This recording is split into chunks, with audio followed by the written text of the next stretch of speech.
ตัวเด็ดสุดเลยนี่อายุจักปีอะไรนี่ฮะจักปีอายุนี่บอกเอากลับสบายดีเนาะทุกคนนี่มาพบกับสาครในเก่าวันนี้สาครก็คิดว่าสิมีคนมาดำนาหลายปานนี้เนาะทุกคนหลายเลยประมาณอยู่10 ปลายหรือว่า20 ปลายทุกคนมานี่พี่น้องนี่แหละที่ว่ามาดำนาเนาะมาซอยดำนาผมคิดว่าสิมีคนดำนาหลายปานนี้เนาะวันนี้ก็มีเด็กน้อยแล้วคนหนึ่งดำนาไวๆเลยทุกคนเอาไปเบิ่งเลยเนาะเอานี่ก็มาฮอดแล้วเนาะสบายดีเคนสบายดีสบายดีคมโอ้จักปีคือมาดำนา7 ปีบ่โอ้นี่เด้13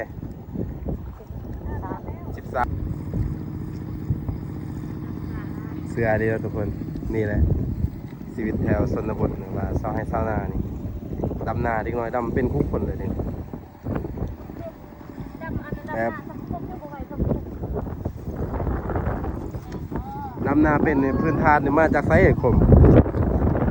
เคยแอบดำเคยแอบเนาะเคยแอบอยู่บุคมดำนานี่เคยอยู่เลยเนาะ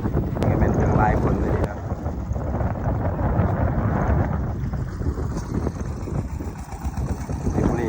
ดำใบสุดนี่มันนี่สาวมอนัดก็มาสาวฮัดก็มาเรื่องนี้เด้อสาวเพิ่น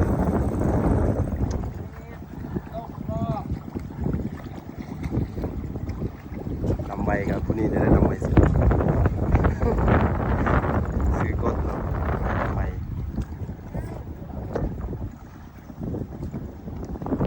นี่ดำใบ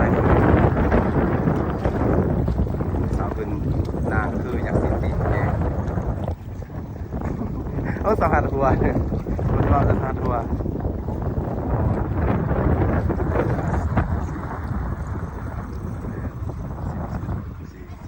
16 คนประมาณ18โอ้สาวดำสา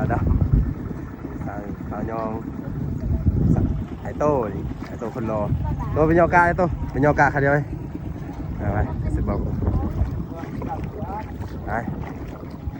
นี่แม่รถพี่ยอเนี่ยยอเลยใส่คาโต้มายอกะว่าค่ะเดียวทุกคน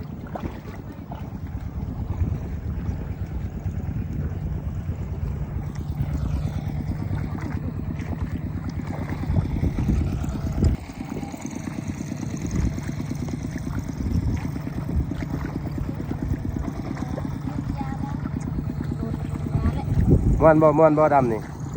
ก้อนนี่บ่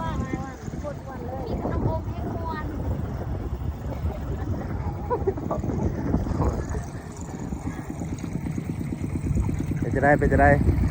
ทำกดเป็นจะได้กดจะได้บึนม้วนนี่บ่ดำมันนี่บ่ม้วนนี่บ่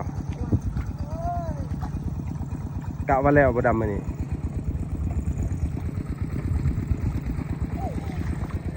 คนเป็นหัวดิเด็กอายแล้วพวกนี้อายนัง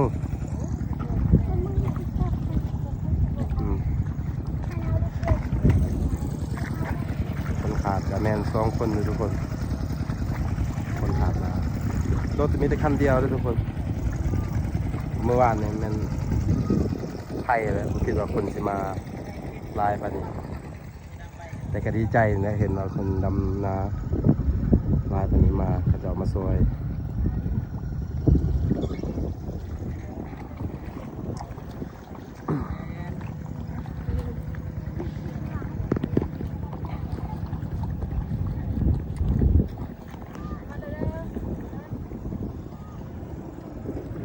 นี่ก็เป็นผู้สาวเลยรุ่นใหญ่นี่ผู้สาวขึ้นใหม่เนาะ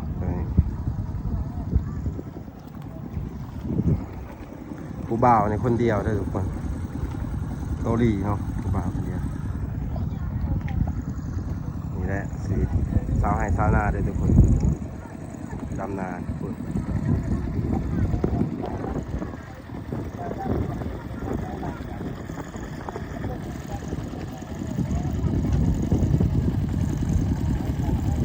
น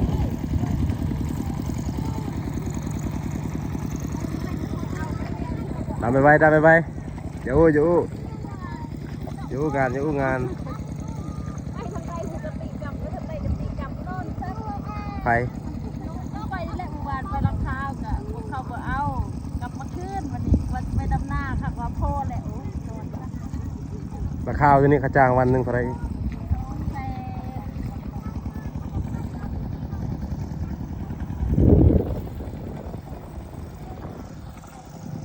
จักสิพอจะบอกกะมัน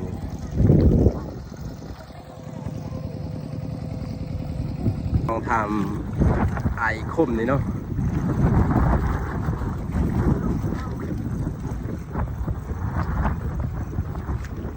นี่โซ่เขาไหม้เบิ้งคมโซ่เขาไหม้เบิ้งโอ้ยว่าลมก็ไม่เฉพาะทุกคนลมมาแห้งโคตรแห้งเลย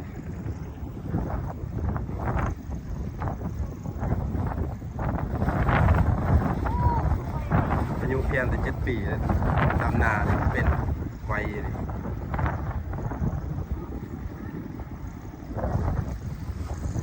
ไม่ได้ไปทำงานมาติดต่อเด้อทานคุก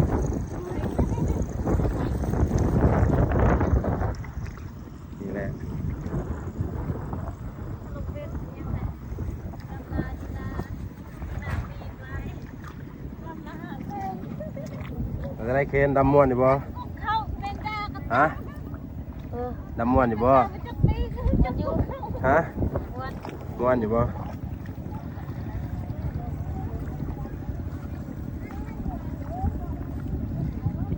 ัวคือเบิ่งของตัวอย่างนะค่ะลูกโอเคมันกินของตัวอย่าง อากาศโคตรดีเลยทุกคนเอ้ยคลิปนี้หากผู้ใดได้เบิ่งเลยก็อย่าลืมกดไลค์กดแชร์นะเด้อทุกคนคลิปนี้ก็บ่มีหยังหลายก็ถ่ายเด็กน้อยนี่แหละมาดำนามื้อนี้ดีอกดีใจแล้วที่เห็นนะกูคิดว่าเขาเจ้าสิมาหลายปานนี้เนาะกูว่าเขาเจ้ามาหลายปานนี้ก็สิซื้อขนมมาฝากแล้วสิมาจ่ายอ๋อเดี๋ยวเบิ่งเอากะเอาเองนี่เคนมือนี่แต่งตัวอยากรอก็คลิปก่อนๆเลยทุกคนคลิปก่อนๆผมมักใส่เสื้อแขนยาวใส่เสื้อแขนสั้นแล้วก็เสื้อกีฬาเนาะมื้อนี้นี่พิเศษแน่นะยิ้มนี่เบิ่งหั่นหนาวเพราะหนาวมันจะใส่เสื้ออุ่นบ่หนาวบ่ ตก ฝนมันตกว่ะอืมนี่นะทุกคนนี่ดำงามนี่ปานนี้เป็นแถวเลยนี่เด้แถวไทยจะเขาดำทีแบบนี้บ่แถวไทย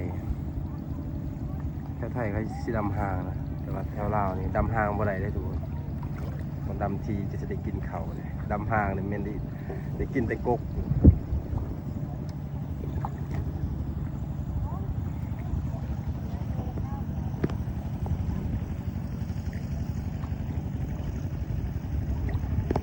ฝนบ่ตกก็ใส่เพื่อก่อนเนาะทุกอย่างเนาะกันฝนบ่นี่หรือว่ากันลม กันลม กันลมน้ำกันฝนน้ำเนาะ แม่นแม่น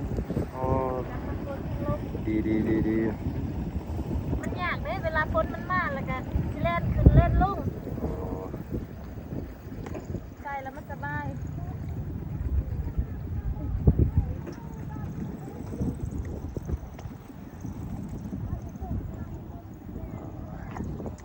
เงียบกริบเลยเนาะดำนาตั้งใจดีเราะเพื่อจะให้แล้วมื้อนี้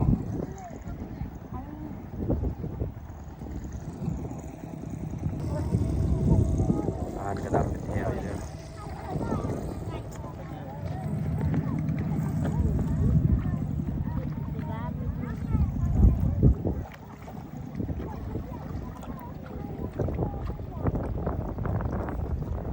เมื่อไงภาษาฮัทผมไม่เอาเบิ่งกล้องนี่ติบ่เห็นหน้าตาเลยเนี่ย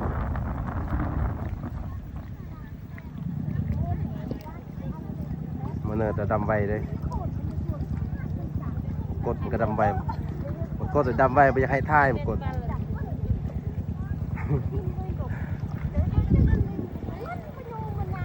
ถ้ากระดำสุดแล้วเขาสิมาต่อทางนี้นะทุกคนต่อแถวมาทางนี้ คนหลายคนดำโคตรมวนคนก็บ่ได้ตกอีกคนเป็นใจเนาะดำไว้เนี่ยประมาณ12 โมงหรือวัน1 โมงก็แล้วนะทุกคนเนาะถ้าดำไปแบบนี้เนี่ยเพราะว่าฮอตนั้นมันก็สุดเลยบอกว่าหลายคน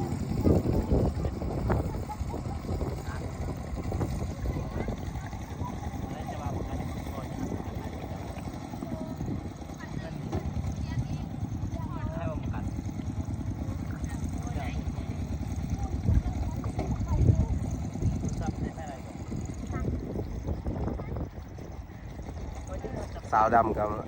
บมาดำซอยเนาะมื้อนี้เนาะขอบใจเราขอบใจเนาะที่ว่ามาดำนาซอยมาสาวดำ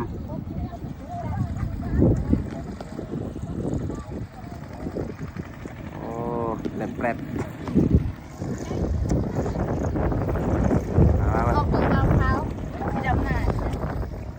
สาวดำ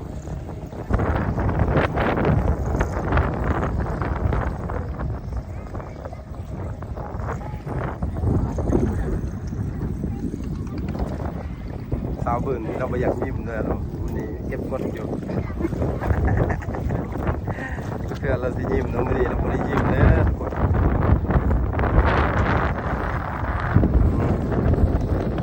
บรรยากาศโคตรดีเลย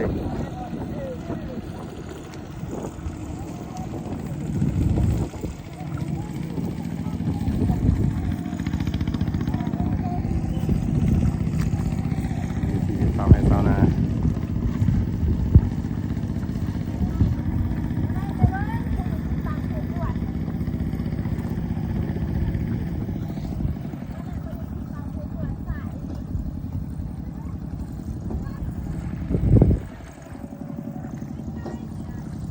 เอาคลิปนี้ก็จะจบสัปนี้แล้วทุกคนฝากกดไลค์กดแชร์นะครับขอบคุณเรื่องอะไรคลิปนี้ก็มีอย่างไรสิลงน้ำหน้าเลยนี่เอาบ๊ายบาย